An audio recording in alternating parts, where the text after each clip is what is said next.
Hey, there's my buddy Justin. How's everybody doing? So we're back here in Florida, and I wanted to tell you about something that I don't want you to panic about yet, but you might have missed the biggest YouTuber event of the year, with the exception of maybe the Bar Z Summer Bash. A little bit different. So here's what happened. You just missed the Good of the Land. It was in Lindale, Texas, and I got to tell you, it was amazing. Completely amazing. You already should be sorry that you missed it. Sorry you did, but here's the thing. In 364 days, you get another chance to come there. Probably, I talked to Justin from the Good of the Land, and he said he thought there were about 1,600. Hi, Eve. How you doing, buddy? It's about 1,600 that attended. We had a lot of YouTubers there, a lot of YouTubers I got to meet that I had never got to meet before. Yeah, I know my hat's crunk up. It got rained on while I was gone, I think. So a lot of YouTubers I never have had a chance to meet before. A couple of them that I was super excited to meet. One of them was Doug from SV Seeker. I got to meet him. What a cool guy, man. If you guys, probably most everybody's checked out his channel, but if you haven't, go to SV Seeker's channel. The guy is building like a 75-foot ship in his front yard. Yeah, I said in his front yard. And it's like in Oklahoma. So I have no idea how he's going to even get it the heck out of there. But it's legit. He's a learn it as you go kind of guy, figuring out how to get it done, figuring out how to get it made. Outstanding. Another person I got to meet, which I was familiar with, but I got to spend a little bit of more one-on-one time with, is Leon Hoffman. He's a blacksmith. He's got his own blacksmithing channel. And I got to give a big shout out to Liam. Thank you so much for spending time with my kids. He spent time with them on the forge. Both of my boys. There's one right there. That's Luke. And that's Bo. So both of my boys, my two older ones, the baby didn't come and neither did the wife. They were there, and he spent time with them on the forge, helped them forge their own knives. Obviously with Luke, he did a little more help than with Bo. But it was outstanding. They were super excited about blacksmithing, and that's the cool thing about the Good of the Land Fest is there's like, you can put your hands on it, you can touch it, you can try it, you can see it, you can smell it. They got to stoke a forge, like literally put the coal and then the coke in the forge and crank it and get it going and smell that that smell, which kids don't get to see anymore. So if you haven't already set aside, since we started this video, go to your calendar, it's 363 days from now, I guess, actually. Go to the land, put it on your calendar to start looking for the exact date. You can also go to visitlindale.com. That's the town's website. The town of Lindale, big supporter of Justin's Good of the Land channel. They work hand in hand. They did an outstanding job putting this whole thing on. It was tons and tons of fun. Some other folks that were there that run in our normal YouTube circle. If you haven't already checked out their channel, you should do so. Like Keith Rucker, Tom Zelickman, Herb Blair, Mike Wiggins. Mike Wiggins has the Backyard Machine Shop. He does the restorations on what I would consider scrap-only materials, scrap-only pieces of machinery. He restores them to museum quality. Couple other people. I got to give a shout-out to my buddy Gary Cood. Gary and I, we always at the Bar Z Bash together. We're always at all these things together, and Gary and I rarely get to say 10 words to each other because it's always so busy, so much fun stuff going on. Gary, buddy, I apologize again. We're standing there saying how we never get to talk to each other, and squirrel! And off I went, and there was my time talking to Gary Coot again. Great guy. He's got a YouTube channel. Go check him out. Now this event was made possible by a lot of people, and I want to give a big shout out to all the YouTubers out there. Stan Z. Oh yes, Adam was there. Eric, you asked if Adam was there. I almost forgot to mention Adam. Yes, Adam was there, and I think he was nerding out like the rest of us. There was a lot of really cool hands-on type stuff. Can stand right there and talk to the other people, with what's going on, ask questions, just see a lot of really neat stuff that you can't be normally that intimate with it. You know, you can't get right up on it. You usually have a chain that's holding you back and somebody standing back kind of giving a rhetoric. But I'm going to give a big shout out to Stan Zukowski from the Barzy Industrial page. Stan showed up early.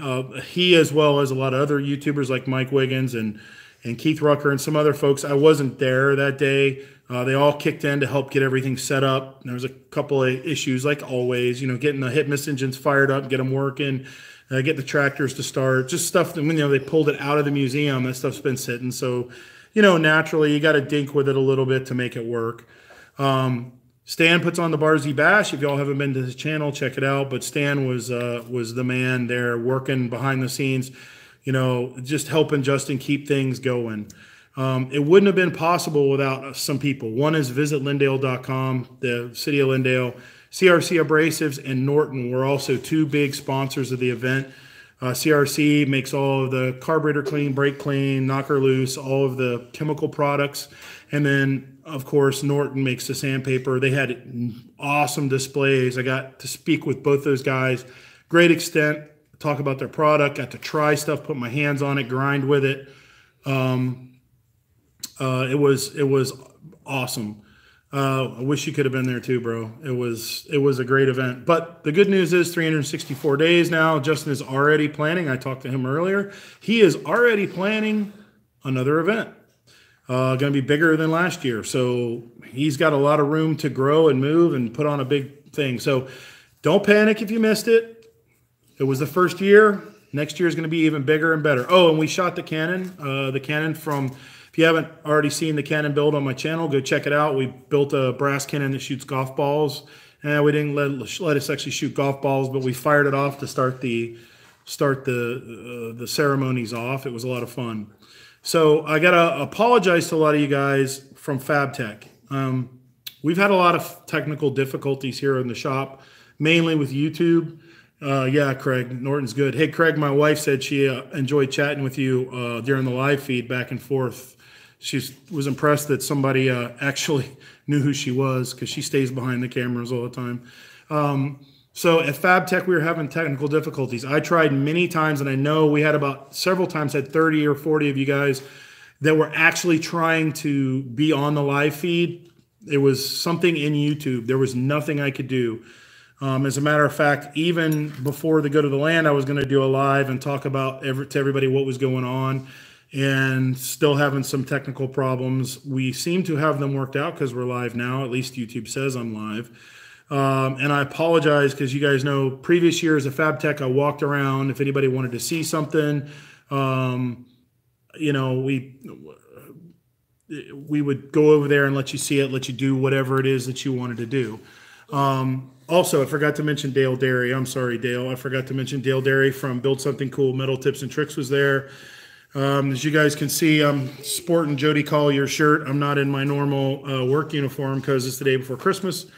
We're all just kind of hanging out today, spending a little time with the boys. As you can tell, they're a little anxious. Thanksgiving.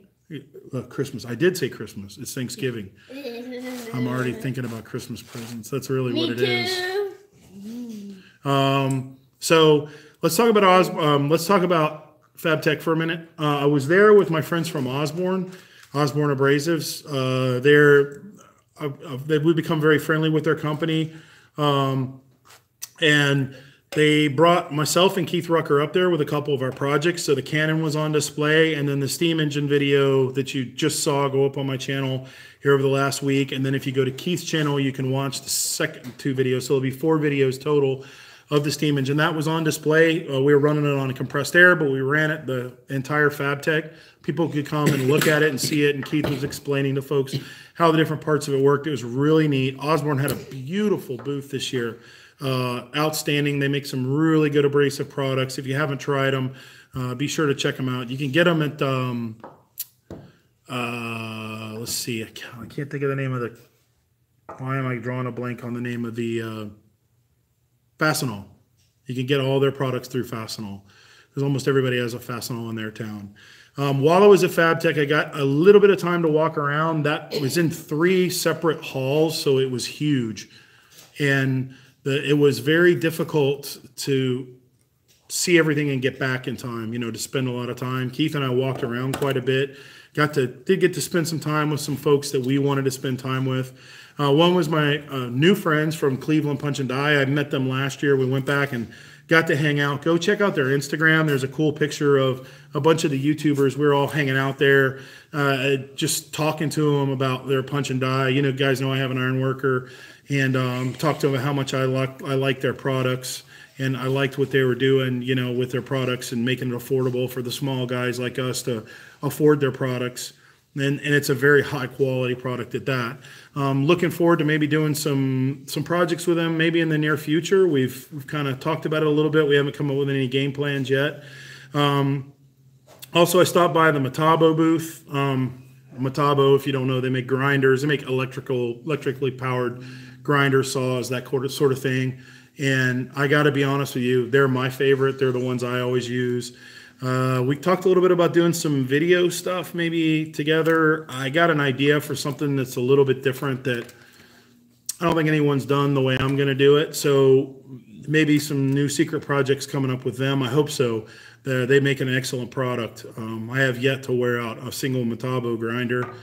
I think I own 4 or 5 of them. I got a couple out in the welding trailer. I'm not sure what's out there, but I have yet to ever have a problem with one, other than occasionally getting a cord caught in something. That's the biggest complaint I have with them. That's not their fault. That's mine. Also got to stop to see my friends at Bessie Clamps. I've been a fan of Bessie. Everything here in the shop. Pretty much everything I use is Bessie. Of course, I do use the traditional vice grip type clamps, but I'm always been a fan of Bessie. My dad has always been a hobbyist carpenter, so he's got a ton of Bessie stuff. I have always used Bessie stuff, and got a chance to talk with some of the folks there. Really, really neat products. They have some really cool new stuff. As a matter of fact, let me see if I have this new clamp they have.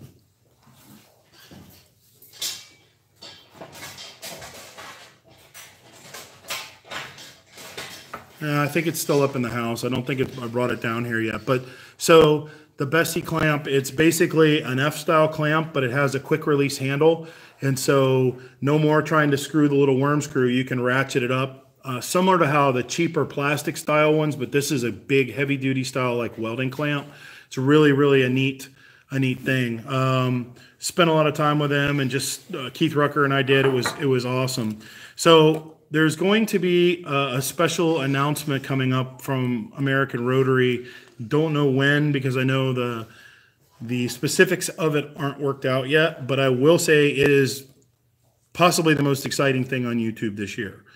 If what has been discussed with me comes to fruition, you're going to be watching a lot of YouTube, and I mean a lot of YouTube on a lot of channels. So stay tuned to American Rotary's their YouTube channel and their social media. Keep an eye out, because they're going to announce it first. I'm not going to announce it. I won't be a spoiler for them, but it's going to be pretty exciting. Speaking of American Rotary, those of you that watch the channel on a regular basis know that they've been a sponsor of my channel. They provided me with that new quiet rotary phase converter I have.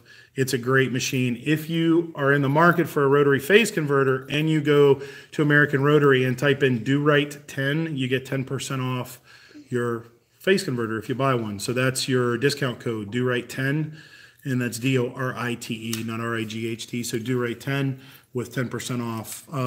There's no kickback for me, but it saves you 10%. And that lets them know that you heard about it through my channel. So what's going on here in the shop? So I've got a couple of new things coming up. We're going to be doing the regular thing like we always do here in the shop, but I have some new stuff coming up. One's a very big project for me, maybe 2 very big projects, probably at the same time. A little bit scary for me, because as you can see, these guys are getting bigger now. They require more time, and obviously this is the most important thing. But the windmill, which you guys probably have seen the windmill videos. If not, go check it out. I restored a 1940 air motor windmill and installed it here on the farm. that windmill, we're going to build a water tower for it. And so where we are with that project is the water tower, all the engineering is done. I had a friend of mine who is a mechanical engineer. He actually ran it through a series of programs. The engineering is all done. He's drawn some blueprints for me to help me out, just basically so we can cut the parts a lot faster. Martin Roca, welcome. Thank you for coming to spend a little time with us. Cutting tool designer, yes, I do need some more end mills. I broke a couple. My fault, not a bad tool. I had a little oops over there in the middle, but we'll talk about that later. So the engineering's done, the blueprints are done. He ran it through a wind analysis, stress loading type program. 150-mile-an-hour winds with 1,000 gallons of water, and it'll move, he says, 5/8 of an inch according to the programs. So we have all the blueprints for that. We're going to build it right here in the shop. We're going to build 100% of it, or the plan is to build 100% of it right here in the shop using some Cleveland punch and dies. That's not the project where Cleveland. I actually bought those dies, punches and dies. Hello from South Africa, Martin. Thanks for spending some time here on the Do Right Shop with us. Yes, a long ways away, South Africa. Everything's going to be punched and sheared here in the shop. We're going to build it all here flat. I'm going to send it to a place about an hour and a half away, and then they're going to hot dip galvanize the entire tower, all the pieces, and then we're going to bring it here, and there'll be a video of assembling it. And then once the tower is assembled, we'll have to actually put the water tank up on top of it. We're going to use a poly tank, but the surround around the tank we're going to make it look like an old-timey water tank, like probably not wood like Petticoat Junction, but that same kind of old-time farm feel. I'm going to hopefully do a few tricks with the metal so that it looks distressed and old when we put it up. That's the look I'm going for. The idea here is the windmill pumps water to the water tower, and then the water tower has water to use for irrigation here on the farm, drinking water, whatever. And I've incorporated some little bit different ways of doing stuff into the preliminary plan to keep the water always fresh and not get punky sitting up there in a tank. The reason I tell you we started the project already is this is all going to tie into the back of our property. We're doing construction right now. We're demolition and then rebuilding of a deck. And so the ground, a lot of the groundwork has to be laid. The plumbing has to go in. All the electrical chases have to go in. I have over 2,000 feet of pipe I got to put out here on the farm.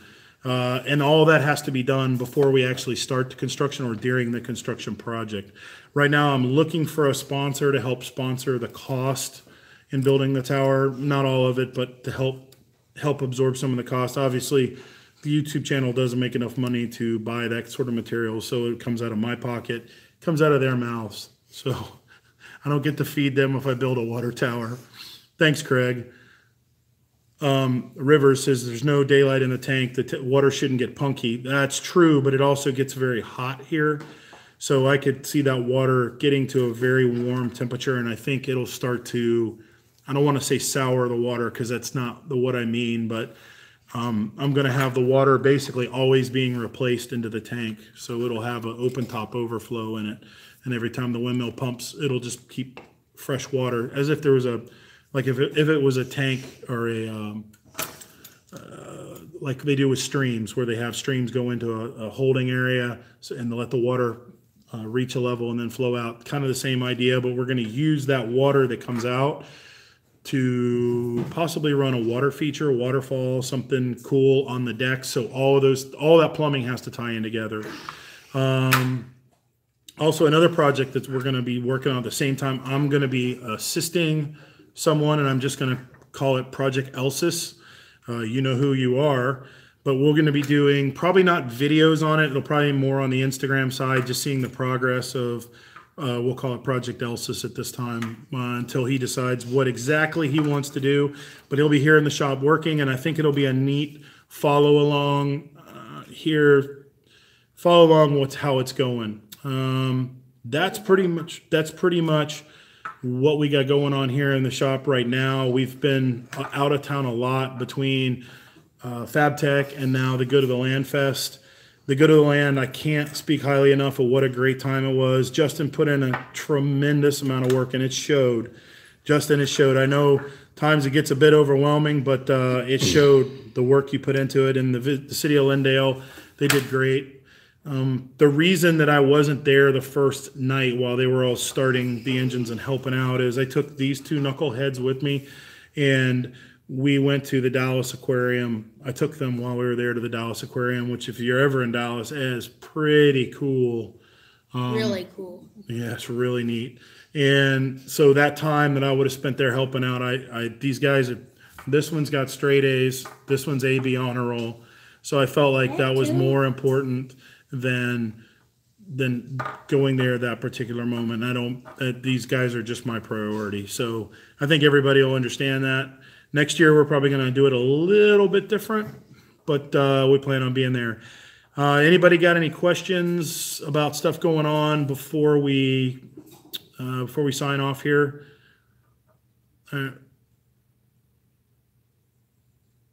Please cycle the water runoff to your heating and cooling for good HVAC results. Well, yes, Eve, thank you very much. Yeah, it's not going to be really, the water won't be cool water, so you'll have to use evaporative effects, which we could still do, but we're going to use it. The water will eventually wind up out on the pond. So it'll be slowly pumped and cycled through across the property, and then its return will go back into the pond where it'll go back into the aquifer again, or evaporate out. I mean, I realize that's the reality of it, but we're not talking a ton of water.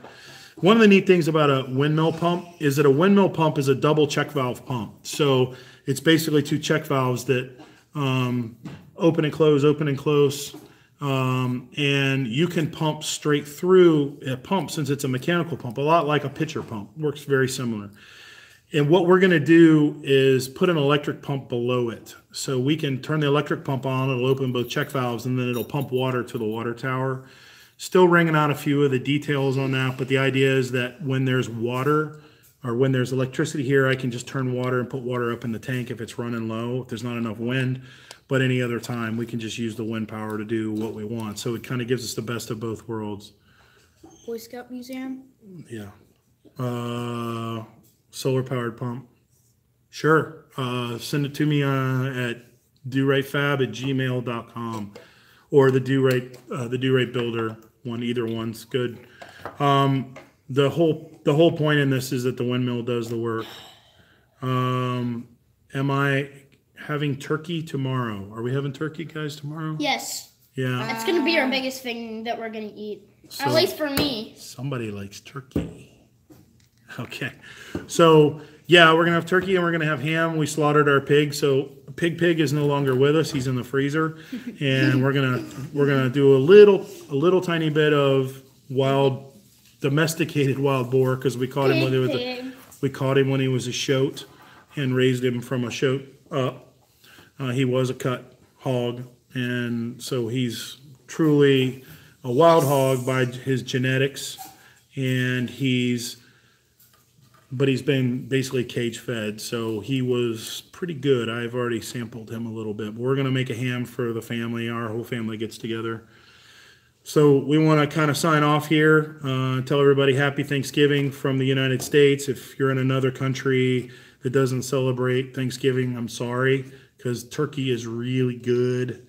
I like smoked turkey. But it's our time to give thanks for all the good things in our life.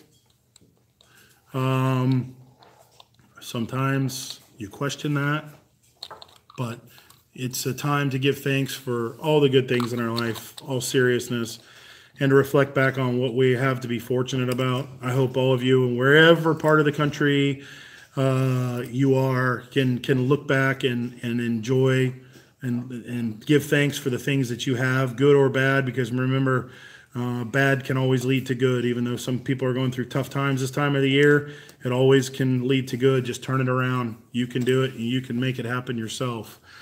With that, we're going to wish you guys happy Thanksgiving. Thanks for watching, and we'll see y'all real soon. Bye. Bye. I got to figure out how to turn it off. Oh, there it is.